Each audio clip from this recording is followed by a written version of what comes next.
the top story, if I had to pick one, I would go with 1936.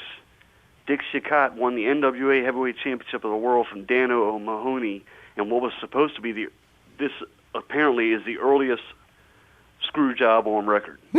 Going into the match, Mahoney was supposed to win, and Chicotte was the better wrestler and thought he deserved the belt, and he legit turned it into a shoot, out-wrestled the guy, pinned him numerous times before the referee finally counted him, and they had to award the belt to Chicotte. All right, that's This Week in Wrestling History by Dave Caveman Cave. You can email Dave at online at OWW Genesis. That's a part of onlineworldofwrestling.com. Just log on, onlineworldofwrestling.com. Sign up for OWW Genesis. Dave Caveman Cave and all the producers are right there at OWW Genesis. We're still waiting for Cary Silkin to join us. He's the owner of Ring of Honor. Big TV broadcast coming up later on in the month. We're going to ask him about that. This gives me a little time to tell you guys about what we're doing here on OWW Radio. Coming up at the end of the month here in March, we're going to have OWW Jeopardy. Get your name out to Dave or any other producers for that matter. If you want to be a contestant, we're giving away prizes. We're going to start a tournament in which a tournament of champions will start, and we'll get all the winners. And one huge prize is going to go to that winner. So sign up now to be a part of OWW Jeopardy.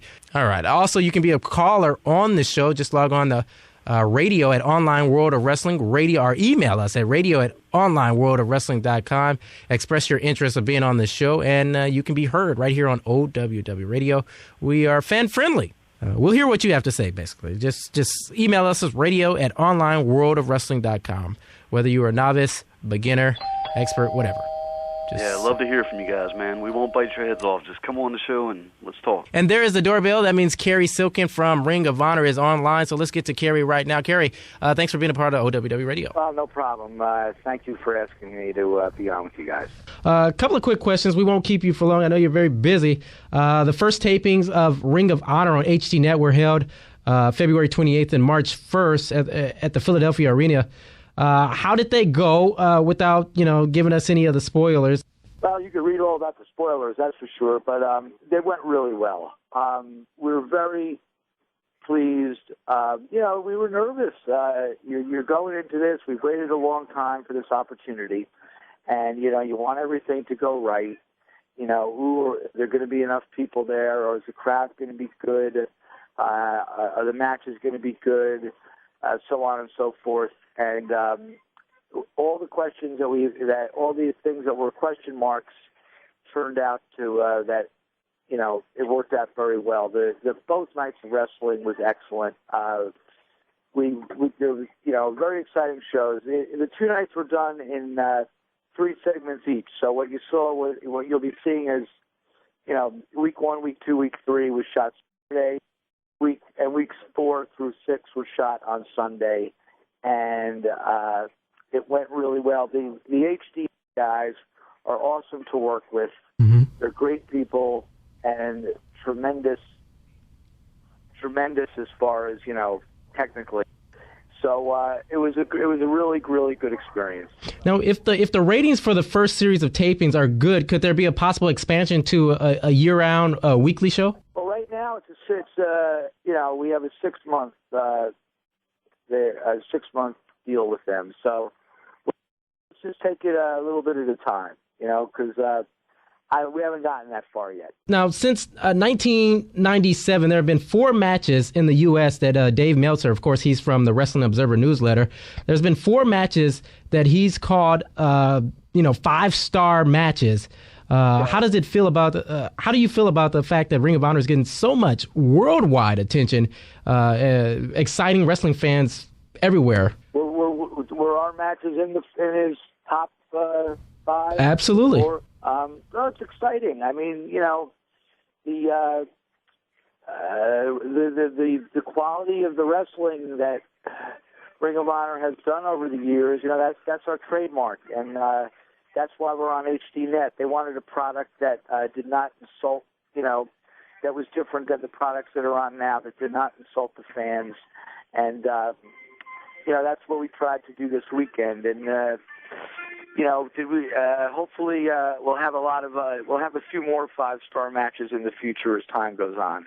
We're talking to Cary Silkin, the owner of Ring of Honor, that promotion there on OWW Radio. Now, were you involved with Ring of Honor before the Rob Feinstein incident?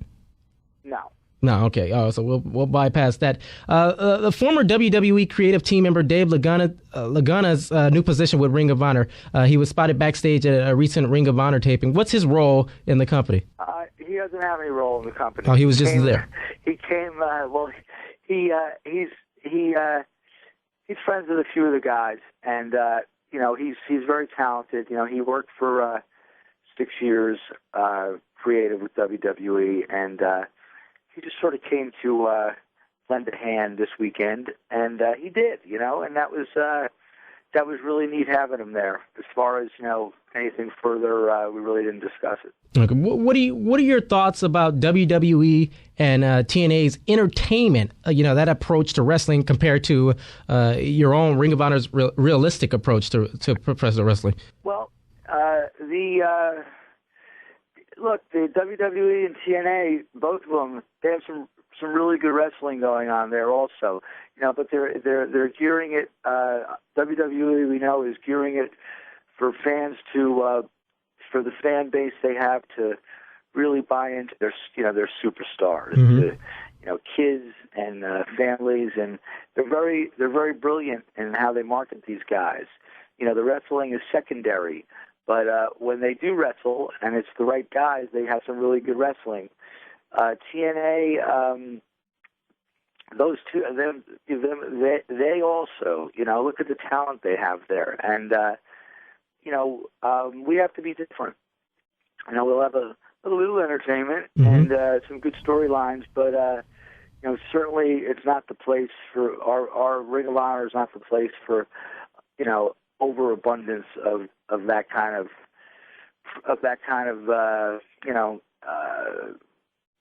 the creativity is not in that's not our specialty, and mm-hmm. So that's we want to be different, and different for us is providing the kind of action that we do. If you would come to a Ring of Honor show, you might get more action in a half hour than you would in a whole night at WWE, and that's what we're about. Cary Silkin joining us here on OWW Radio. He is the owner of Ring of Honor. Now, Kenta, he returns to Ring of Honor from Japan. Is this just a limited number of shows that he's going to be involved with, or he's going to be here for a huge amount of time, a lengthy time here? Well, he never, whenever we have the guys from Noah or other outside talent that work for Japanese companies, except in the instance of Go Shiozaki. Go Shiozaki was here for a whole year, and he stayed in the States, and he was still a Noah property. But Kenta, Marufuji, Morishima, some of the big names that we've had over the last few years, they still have obligations in Japan for Noah. So they're not really able to stay here. But we'll be seeing Kenta this year a bit. And when he comes March 20th and March 21st, March 20th is Pittsburgh, mm-hmm. and March 21st in New York City. I know in New York City he's going for the belt against Nigel McGuinness. So that should be, a hell of a match. No we kidding. haven't seen Kenta for a while. And we're real excited and happy to have him back. What about Shimmer? How's it working with that promotion? Well, I'm not involved with them. I mean, we when I say that, Dave Prazak, one of our announcers, he said that's his promotion, and we use some of the girls, that work with them, and basically, and we sell the DVDs, on the ROHWrestling.com website. But that's